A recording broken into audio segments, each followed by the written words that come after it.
ନମସ୍କାରମ୍। ଆପଣଙ୍କୁ ମୁଁ କାଲି କହିଥିଲି,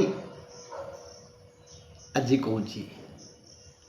କାଲି ଯେମିତି ଜାଣିଲେ ଆମେ ଚିଙ୍ଗୁଡ଼ିର ମୁଣ୍ଡର ହୃତ୍ପିଣ୍ଡ, ଝିଣ୍ଟିକାର ଗୋଡ଼ ଗଣ୍ଠିରେ ହୃତ୍ପିଣ୍ଡ, ଗାଈର 4ଟି ପାକସ୍ଥଳୀ, ସେମିତି ଆଜି ଜାଣିବା ଦାନ୍ତ ପାଇଁ ଲୁଣ, ନଖ ପାଇଁ ତେଲ, ପେଟ ପାଇଁ ପିତା ଯିଏ କରେ ବ୍ୟବହାର ତାହାର ନଥାଏ ସ୍ୱାସ୍ଥ୍ୟ ଚିନ୍ତା।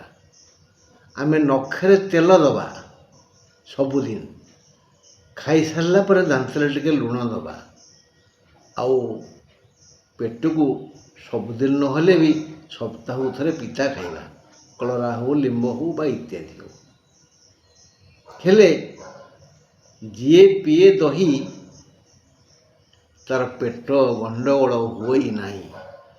ଯିଏ ପିଏ ଦହି ତାର ପେଟ ଗଣ୍ଡଗୋଳ ହୁଏ ନାହିଁ। ହଁ ବନ୍ଧୁ, ଆମେ କାଲି ଆଲୋଚନା କରିଥିଲେ ଯେ ଭାଗ୍ୟର ବଳବାନ ସର୍ବେ। ହେଲେ ସେ ଘରଟା କେଉଁଟା ନା, ଲଗ୍ନ ଆଗେ ଦେଖିବା।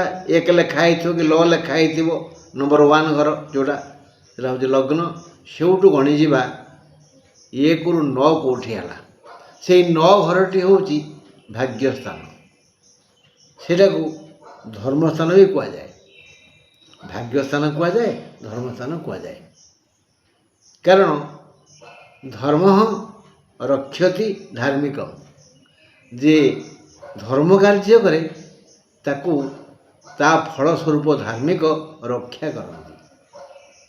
ଧର୍ମର ପ୍ରଥମ ଧାଡ଼ି ହେଲା ଅହିଂସା ପରମୋ ଧର୍ମ। ଅହିଂସାରେ କିଏ ଗଲା? ଈର୍ଷା, ରକ୍ତପାତ, ପରଶ୍ରୀ କାତରତା, ଲୁଣ୍ଠନ, ଏସବୁ ଅହିଂସାରେ ଗଲା। କାରଣ ଆମେ କ୍ଷତି ଚିନ୍ତା କରିବାନି। ଏଇଟା ହିଁ ଧର୍ମ।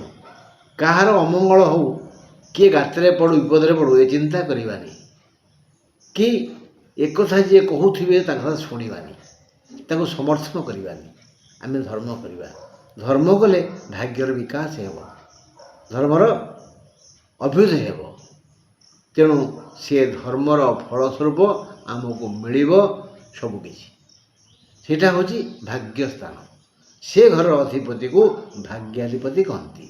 ଭାଗ୍ୟାଧିପତିର ଅସୁସ୍ଥତା ଉପରେ ଆମର ଜୀବନ ଧାରଣ ସୁଗମ ହୁଏ। ହଁ ବନ୍ଧୁ, ଏ ବିଷୟରେ ଆଉ ଯେଉଁ ବିପଦ ରହିଲା ମୁଁ କାଲି କହିବି।